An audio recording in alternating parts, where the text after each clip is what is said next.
You're listening to a Frequency Podcast Network production. You hear a lot more about people who try to be a starving artist and then give up on that and go work in finance or something. There are not as many stories that you hear in your life of people who are oh, I have a totally comfy, cushy white collar job that I would like to throw in the trash and do something way more unstable. That's Sam.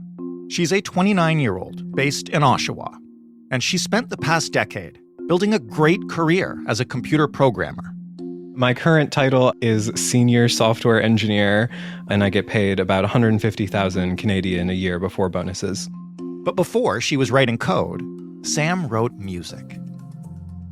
I've always just had music as a part of my life and what I do to hang out and unwind or whatever. I was in a band in high school, and then for 6 years afterwards, I was playing bass and playing shows, and we were occasionally trying to record songs and never finishing them.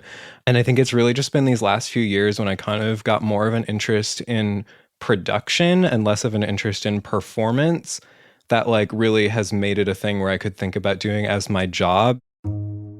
At the same time as Sam's passion for music is deepening, her interest in computer programming is waning. What once felt like a really exciting job where she was constantly learning new skills and solving interesting problems now feels draining, predictable, and like work. So, she's looking to make a big move out of programming into music production. I'm sitting down at my laptop all day working, and then at night I'm sitting down at my different laptop making music. I don't really do a ton of paid work right now. I've been really focusing on trying to build a YouTube channel. I've done a few tutoring sessions for people who found me through my social presence, and trying to collaborate with other artists and just really build a production profile. Sam is ready for the artist's life, but she's not sure how to prepare for the artist's paycheck. When I think about leaving software, I think the main feeling that comes up is financial terror, because I still don't know how to turn this music thing into a replacement for a cushy white collar job. How can I manage just the plain fact that I will be making less money? That is very scary to think about. Sam wants to know, can you really quit your job and chase your dream in this economy? And if you're going to do it, how do you manage such a massive transition and such a massive pay cut?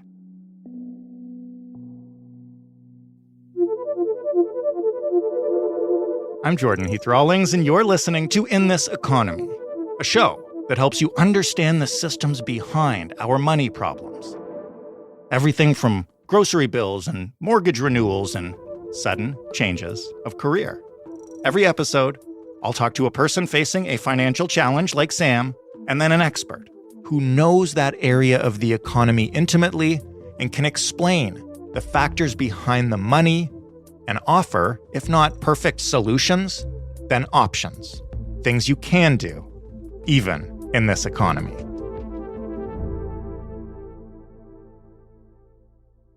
A lot of us grew up being told one of two things. Go to school, work hard, get a good paying job, or follow your dreams. And if it was the latter, it was usually followed up with the caveat that we should probably have a backup, just in case things didn't work out in Hollywood or we didn't make it in the NHL. Fact is, most of us end up in practical fields. Hopefully, ones that guarantee a stable salary, health coverage, vacation days, maybe even a pension if you're lucky. But there are a growing number of Canadians who find themselves in Sam's position, ready to make a move into something they are a little more passionate about. As I believe the kids say, monetize their side hustle. You can find it anywhere online. Finally, I quit my job to follow my passion full-time. It's about leveraging technology for fulfilling work, empty schedules, and most importantly, freedom. Side hustles can be a great way to make money. So why Kenya? If you followed this channel until now, you probably know my criteria for working remote. Just follow your dreams. That's what they say, right? Even if your parents never encouraged you to follow your dreams? The internet will. Maybe even a little too much. Especially if you look on social media and there's this whole, movement of quit the 9 to 5. You can be able to travel and work wherever you want, have so much more free time. You can work on the beach with your laptop. I've tried. You can't do that. The sun's glare will make it impossible for you to see that screen. And also, who wants to work on the beach? Don't you want to be enjoying the beach like you're on vacation? Jessica Moorhouse is the founder of More Money Media Incorporated. She hosts the More Money podcast. She's one of Canada's leading financial educators and money experts. But before she was any of those things, she was on a different career path. Yeah, so it's almost 7 years ago. I left my very stable job in corporate law marketing. Very exciting. I was there for almost 3 years. And prior to that, I had a career that was more in sales and marketing, kind of on the media side. And for the time that I was at this firm, there was a lot of stability. There was, a group RRSP. There was a great benefits. There was a lot of good things that it provided. But, after being there for a few years, and I'm an ambitious person, and I was already doing kind of my stuff on the side. I had, my blog that turned into then a podcast. I started doing speaking and interviews as a money expert. And I was just doing that on the side of my little side hustle. I never thought that it would turn into anything permanent or full time, but it came to kind of a head at my job where I, wanted to grow, and they promised, oh yeah, there's lots of growth opportunities. And so after 2 years, I kind of gave a pitch to my boss saying, this is the role I'd like. I'm already doing a lot of this stuff. My role is very different than the one that was hired. So I'd like, a title difference and a raise. And I think that'd be appropriate. And they just kind of, dangled this carrot in front of me saying, oh yeah, it's coming. But ultimately I waited 8 months and nothing happened. And I'd already started kind of this new role that I proposed. So I was doing more work for the exact same amount of pay. And at that point, I'd already started to kind of interview for other jobs at different firms. And then I realized, what am I doing with my life? What do I see my trajectory working in legal marketing for the rest of my life? I just kind of fell into this job in the first place. And so I decided, instead of just hopping to another firm and trying to get that title and raise I wanted, maybe I should turn my side hustle into my full-time gig, because it's something that at that point I think I'd been doing on the side for 5 or 6 years. And, I spent my nights and weekends doing it. I was super passionate and excited about it. I'd also turned 30, and I think a little bit of a quarter-life crisis, and really wanted to make a big life change. And so I handed in my notice, and that was that.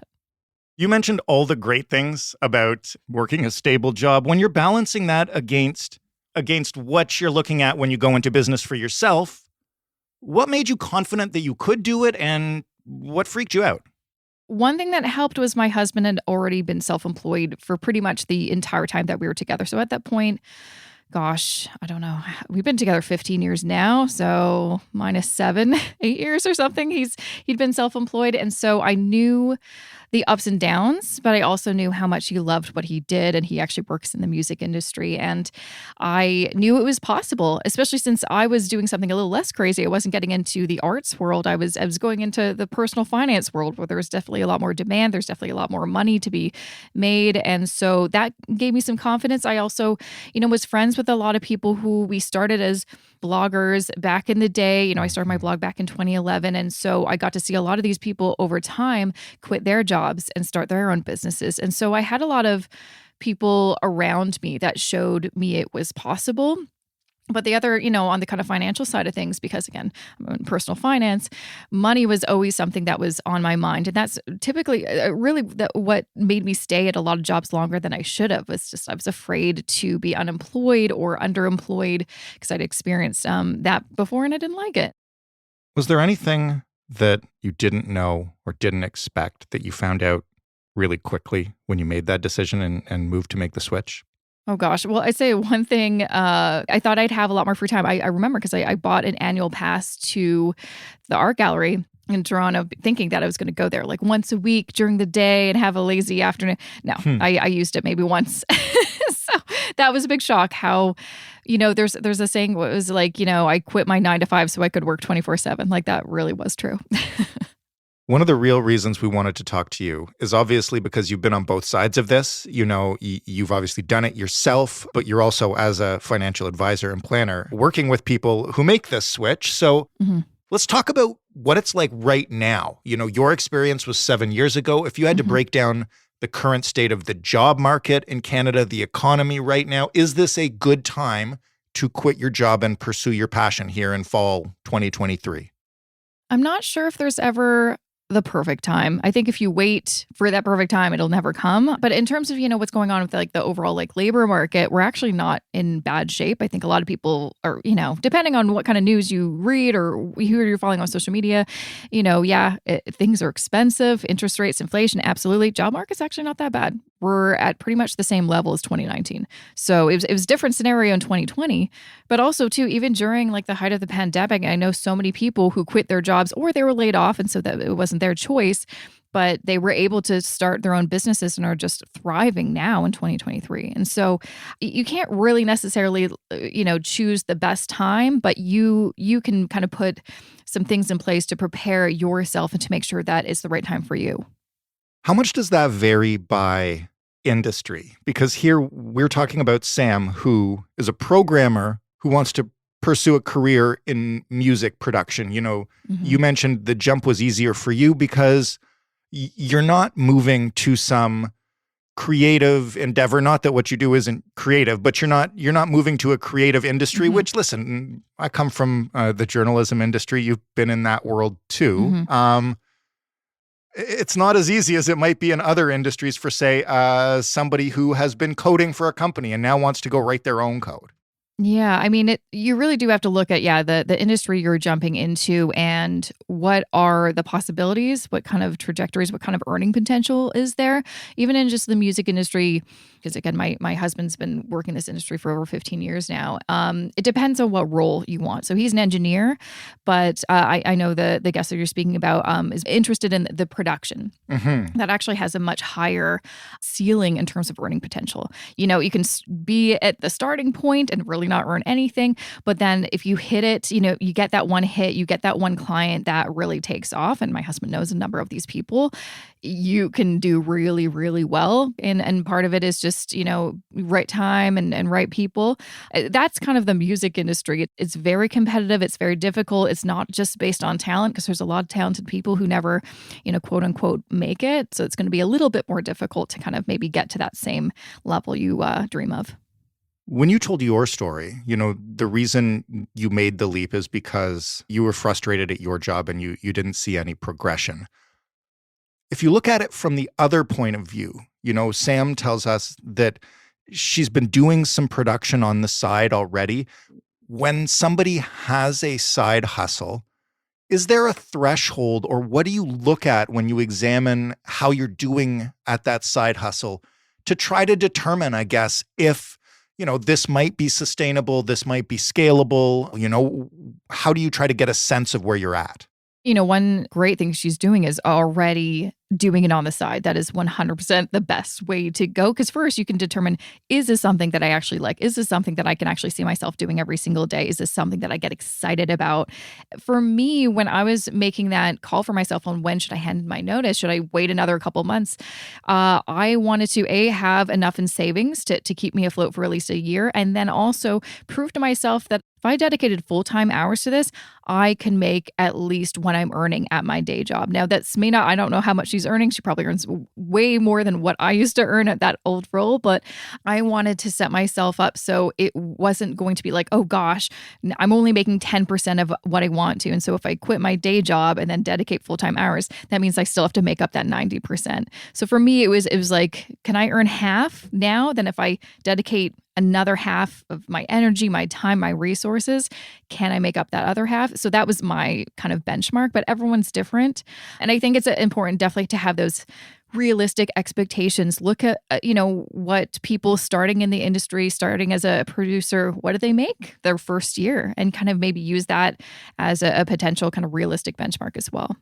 Okay, well, let's talk about it practically then. So you've got a job. You're not in a rush to quit. How do you start planning and getting ready to chase this new career path, especially if it means you're going to switch to working for yourself? If we want to start with kind of the financial side of things, a lot of people don't really know how that works technically and especially with taxes and things like that. So the best thing that I would suggest is especially if you can afford it, try to find an accountant, maybe even a bookkeeper, or learn how to do all of those things yourself. Like for me, I think maybe it was a bit easier, and also I was just curious about it. I did all of my own bookkeeping, accounting, except for when I filed my taxes. I did have an accountant that helped me with that. But even so, I had to do a lot of research on when did I have to register for GST, HST, and do I have to register for other provincial sales tax programs as well, depending on who I'm working with. What is the right program for bookkeeping? Is it QuickBooks or FreshBooks? I used FreshBooks for a number of years as a sole proprietor. It was very easy. But then eventually, too, when I incorporated my business, when it made financial sense to do that, I switched over to QuickBooks. And also, I just did not have the time to learn that program. So I hired a bookkeeper. And again, those are different expenses and things like that. So learning as much as you can about how to organize your finances. One book I recommend everyone reading is called Profit First. It is American, but it's still a really great kind of system and how to organize, different bank accounts for your business. You've got a profit account and a sales tax account and an income tax account.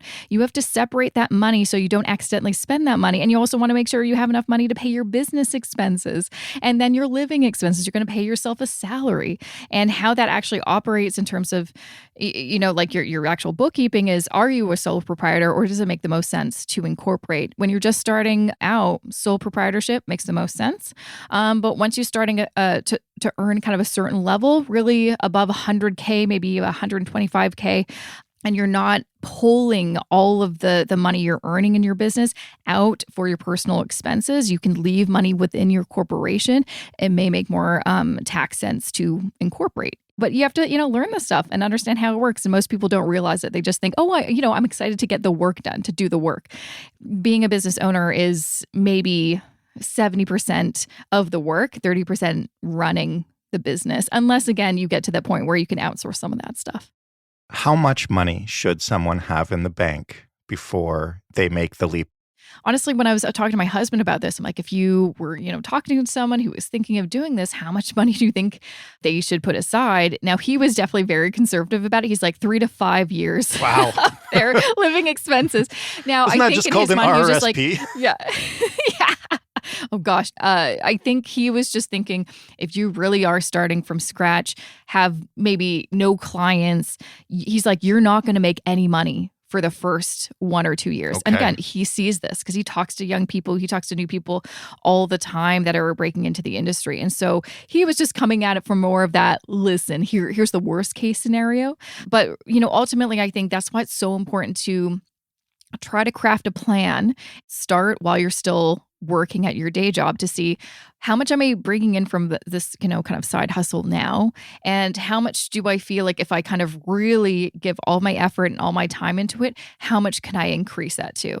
Now, be very conservative. Like, honestly, don't expect, I'm going to, in year 2, then I'll double it. Like, it takes a few years to really see where it's going to go. But that first year is tricky because you really don't know, how much is everything going to cost? And also, too, you need to really look at your what is your cost of living? If you have a really nice job, like a programmer, you're earning good money, you might have a higher cost of living than someone who is like working at a nonprofit, for example, Right. because you have more disposable income likely. And so you may need to also take a look at, do I have to change my lifestyle and maybe find a cheaper place to live or get a roommate or, shop at different grocery, whatever. Take a look at what is your living expenses and can we cut that down? So then again, we can kind of free up some more of that money that you've put aside to pay for all the things that you need. Like, I definitely was super frugal that first year, just because I didn't want to, shoot myself in the foot and like, oh, sorry, I spent all my money on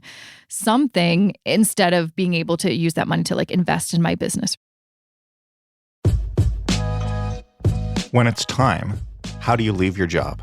Should you try to get fired so you can get EI?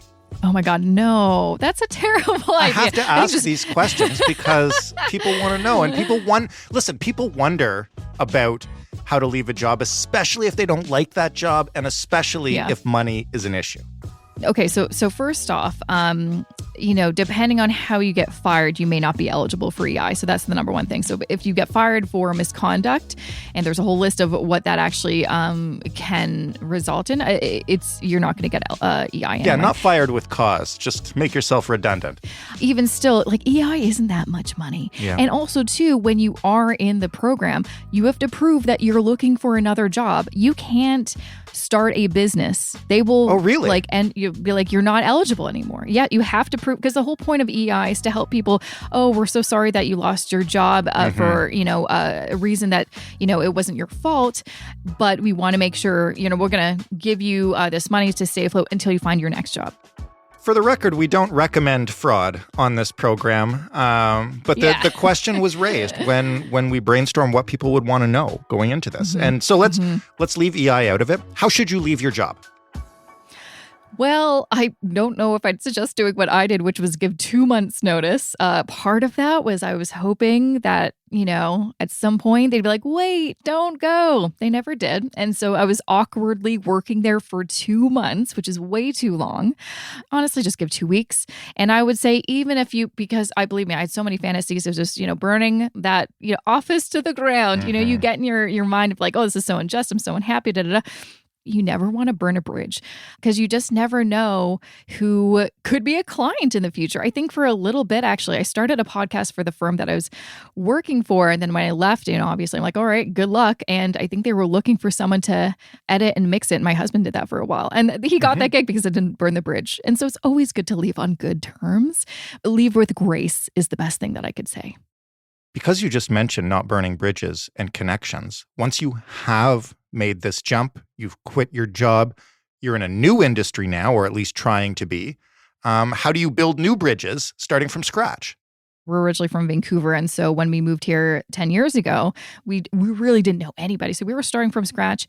And for him, he's like, I need to make connections, because they aren't really translating from Vancouver to Toronto. It's a very different town here. And so he started looking online for are there meetups? And there was this one, I think it was called BS Fridays, just a small little meetup of sometimes musicians, sometimes people working in the industry. He went to that religiously. I think it was every month or every couple months for years and years and years. And he made some great connections that way. And especially if you're working in music, go to shows all the time. Like my husband still goes to shows just to show his face, introduce yourself to the artist. Hey, do you have a producer? Or, for him, it's like, hey, do you have a mixer? Right. And, there's lots of great forums and Facebook groups that are either specifically about gear or about the industry that you can participate in, get to know these people. And then slowly, you meet someone, you get to know them. Oh, they connect you to somebody else. And, the more you do it, the easier it gets. When you switch careers and you're in a new industry, you're not only looking to make connections, you are also your own boss, presumably for the first time. Whenever I think about doing that and potentially going freelance or any of the other things that journalists think of sometimes, I get terrified because I lack motivation and I need a clear goal to go for. What do people need to understand about being their own boss when they've never done that before? Yeah, I mean, you definitely do have to be a self-starter and self-motivated, which can be difficult. Even for me, I'm part of a few masterminds, and they're just online. They're people I've known for years. They're, bloggers. We get together maybe once a month or every, couple months just to talk about, hey, what are you working on? Just something like that. It gives you that accountability. So find ways that you can keep yourself accountable. And, working for yourself especially can be very lonely. And so having those touch points, those people that you can reach out to is probably one of the best things that you can do. But really, like you kind of already mentioned, it's really important to have goals. So for my husband and for me, we, at the beginning of the year, I've got a little spreadsheet. His is probably just a piece of paper. He's not really a spreadsheet guy. And I list all of the goals, big that are a little bit more lofty that I'd like to reach the next couple years, and then maybe even break it down even more into kind of timeline. So, okay, we're going to do this in this quarter, and then the next quarter, we're going to focus on that, et cetera, et cetera. Maybe it's about, okay, I want to get 2 more clients, or I want to raise my rates, or I, really want to, get more plays on Spotify, or whatever the case, or I want to make sure I make more connections with labels and things like that. And so you've got to get that really clear, but you've got to understand, You are your own boss. You're the CEO, you're the CFO, you're the CMO, you're all of those. Even if that's not natural to you, it will become natural over time. Well, let's just talk a little bit more about the narrative that the algorithm's serving us. I see the same stuff on the algorithm. I see the same quit your job, follow your heart, follow your passion, monetize your side hustle, being totally celebrated. And although that's cool, I guess I want to ask, is the culture pushing it in a way that could inspire some folks to leave a really good job that they might need in a tough economy to do something that maybe is always meant to be a passion or meant to be a side hustle? Oh, absolutely. Tell me about that. I mean, absolutely. And the unfortunate thing is, it's the same kind of a concept with, when everyone's like, oh, you should invest in cryptocurrency. And you're like, oh, really? Why? Oh, I know someone who made a ton of money. What you don't hear is the people who lose money, right? You never hear people's sob stories about, oh my God, I made the worst decision. You only hear the highlights. And so I think the same thing is like these people quitting their 9-to-5s that they hate and then starting their own business. If their business folds, you probably will never know because they're going to keep that real quiet. They don't make TikToks about that. Right? You only see the highlight reel. And that's part of the annoying thing too, where all this information is being pumped on social media. You just see the good parts. You don't see any of the realities, which is, like sending emails and, filming something at 10 p.m. because you have this weird deadline that you have to turn around this, piece of content, having a lot of panic, especially working in music. Dealing with your clients can be very difficult, especially artists. They are very emotional and they need a lot of hand holding and they may send you a lot of texts in the middle of the night and things like that. And so it's not glamorous at all. Like, again, I know so many people who have been doing this as long as me, and we all say the same thing. Yeah, it's glamorized online, but it's nothing like that. Like, sometimes it's boring, and sometimes it just feels like a job. And that's the other kind of heartbreaking thing. I think a lot of people think, oh, this is going to be great. That saying that if you do something you love, you never work a day in your life or something like that. It's no, sometimes it feels like work. But with that said, this is, again, why it's so important to taste test that passion on the side to see, is this a hobby or is this a career? Because those are very different things. What about somebody who is not necessarily thinking of becoming their own boss, but is thinking of switching careers, hates what they're doing right now, wants to maybe get a whole different job for an employer in another industry, or maybe even go back to school, start over, learn a new trade. Does your advice differ at all for that person than it has so far? And I'm just asking because there's probably some people who've been listening to this being like, I do hate my job. I do want to follow my passion. I can't be my own boss and handle all that myself. Yeah, I mean, if you're thinking you're unhappy with your job and you're thinking of, for example, maybe you're working in marketing and you're like, gosh, I want to be a therapist. That's really what I want to do. I didn't realize it until now. I love psychology. Start doing the work now. If you already have a degree, you can start doing your master's, maybe online or part-time. It'll take you a little bit longer than quitting that job and doing school full-time, but I know a lot of people that are doing it right now. And so the best thing I can say is don't wait. When you have that idea and then you feel really confident and certain about it, don't put it off too long, because the longer you put it off, the harder it's going to be to justify doing it. So what about people who are thinking of taking a leap to do what they really want to do, but it involves perhaps a pretty heavy investment, whether that's, going back to school and eating up their savings or taking out a large loan. And perhaps it's not necessarily for something that will end up making them more money, right? Like if you want to go back to school and learn how to be an engineer so you can increase your earning power, great. But going back to school to learn how to be a social worker because it's your calling. It goes back to, are you okay earning less if it means that you get to do the thing that makes you so freaking excited to do every day? Then I think that's 100% worth it, because I've done a lot of different roles in my life and it's not always been about the money. Sometimes the most fulfilling things I've done are for no money or for free. So, but, talking more about the financial side of, hey, you need to go back to school, retrain. I'm always the biggest fan of trying to save up in advance to pay for it. Because also sometimes these, institutions can give you a little discount if you're paying with cash. With that said, sometimes it's not possible. So see if, instead of, again, getting a big loan and then quitting your job and doing it full time, is it possible to get a smaller loan, do it part time? It will take you a little bit longer, but in the long run, it'll cost you a little bit less. And I say that just because when you are in school, it's intense and it's stressful enough to have that other layer of, I have no income coming in and I don't know when I'm going to actually get a job after school, because sometimes it's not right away. If you can kind of lessen that stress, that was always good. But also looking at different programs. For example, if you're going to go to, a specific institution and you can take advantage of what's called the lifelong learning plan, that is, if you have money in your RSP, you can participate in this program. You can take money out of your RSP tax-free. It's basically you're taking a loan from your RSP that you have to pay back eventually, but that can help you pay for school. So that's one way to kind of unlock some money there. But in my view, I'm always the biggest fan of, if you can save money in advance, pay for it in cash. But if you do have to do the loan route, do your research, find the best loan for you that's really flexible, that have, really good kind of payment plans and things like that.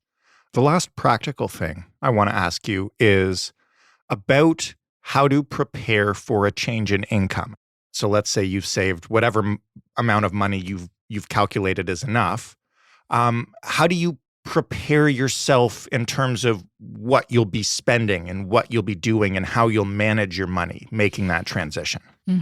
Well, I've also had that experience when I was working this job for 3 years at this newspaper in Vancouver, and then we decided to both quit our jobs and move to Toronto. We had no jobs lined up or anything, and the first job I got, it was a big pay cut. And it felt like a personal failure again, because I'm like, I can't believe I'm going almost back in time with my money. Like, I thought I was past this stage, and I can't believe now I'm earning what I used to earn 5 years ago. I feel like, oh, I can't believe this.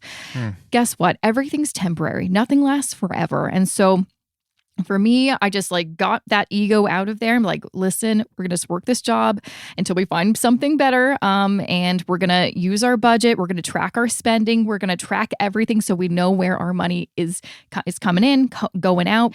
And, we're going to have to make some sacrifices. If your circumstances change, you need to change something as well. And, again, it was very difficult for me to do that, especially when I saw all my other friends, thriving in the careers and earning crazy money and buying homes and stuff like that. It's like, oh my gosh. But now I look back and I'm like, I'm glad I had to go through that. I learned a lot. It made me really good at budgeting and figuring out, what I should cut and even to how can I make some extra money on the side or what have you. And so it's possible. It's not easy, but it's worth it in the end. Very last question, I promise. If somebody has listened to this entire interview and feels like they might be ready to do it, what are the things they need to think through in their head first? How do they, when will they know it's a yes? You know what you want to do. You've made a plan for how you're going to make it happen. And I'm talking specific detailed plan, not just a loosey-goosey plan. Because honestly, when I quit, I really didn't have a very structured plan. That's one of my regrets. I probably could have had a better year and a lot less stress and worked a lot less if I had a better plan ahead. So put yourself in the best position to thrive and succeed. If you're in this mode of scarcity where you're worried about money, you're not having enough, you are not in a position that you will want to invest in yourself or your business or take chances and risks that may actually help you earn money down the road. For example, I've invested in a couple coaches here and there, a couple, courses to kind of help me learn something so I could then use that information to, offer a service or a product that I can sell and earn money. I needed money to make that happen. So if I wasn't in a financial position where I felt comfortable investing in those, then I would have really missed out. So putting yourself in a position where you can be more of that abundance and open and can take risks comfortably is the best thing that you can possibly do for yourself. Jessica, thank you for this. You're welcome. Thanks for having me. Thanks again to Jessica for the career change guidance, especially for those looking to go freelance or those looking to start their own business. Now, before you start making any sudden career moves, if you want to do that, here's what you do. Get to know this new industry before you get into it. Now, if you're passionate enough to make this decision, to listen to this whole podcast about it, then I would hope that you're doing this already. But still, use some of your free nights and weekends to take a class, watch YouTube videos or TikTok channels geared towards those already in this new industry, and look, watch out for upcoming events and conferences and gatherings where you can meet people already established. This is like you're a rookie again, so you gotta go network. Next, when you've got the time, start building a portfolio. Regardless of what you're looking to get into, flower arrangements, classic car restoration, event photography, in order to start landing clients, you're going to need to show them that you can already do this work. You also need to create a social presence where they can find you. Once you've got that, and you're sure that you really want to do this, start saving, make a plan. And if putting aside a couple of years worth of income just isn't feasible for many of us, it's not. Aim for at least 6 months before you quit. As well as making those contributions, make sure that you set some clear goals. What do you want to learn and accomplish before you quit your job and make the leap? How much do you realistically plan to make? What do you need to sacrifice to live on that realistic salary? You need to take stock of your potential future earnings, and you need to consider how that's going to change your lifestyle and even your day-to-day spending. And finally, listen. This isn't one of those influencer podcasts where I'm going to tell you, monetize it all, follow your dreams, all of that. Some of us are destined to switch careers. Some of us are destined to switch companies. Some of us are destined to have a side hustle that forever remains a side hustle. Knowing that difference might save you a lot of money and a lot of heartbreak. If you thought what you heard from Jessica was really valuable, you can hear a lot more of her insights on her show, the More Money Podcast, or you can get more in-depth by taking one of her personal finance classes at jessicamoorhouse.com. Thanks to Sam, of course, for calling into the show and sharing your problem and your passion. If you, like Sam, have a money problem, we want to hear from you. You can email us at hello@itepod.ca, or you can call us and leave us a voicemail. The number is 416-935-5935. We don't need your real name. We do need your real numbers, real fears, real plans, real questions, all of that. You can find us on social media. We're on Instagram and TikTok at InThisEconomyPod. And if you like this show, if you want more of this show, if you want to share us with anybody, we would love that. The best way to help us out is by rating, reviewing, sharing, subscribing, following, whatever your favorite podcast app asks you to do. I'm your host and your executive producer, Jordan Heath Rawlings. This episode was written and produced by Ali Graham. The sound design was done by Robin Edgar. Story editing by Stephanie Phillips. Mary Jubrin is our digital editor. Diana Kay is our manager of business development. And together, we are the Frequency Podcast Network. Thank you again for listening. We'll talk to you next week on In This Economy.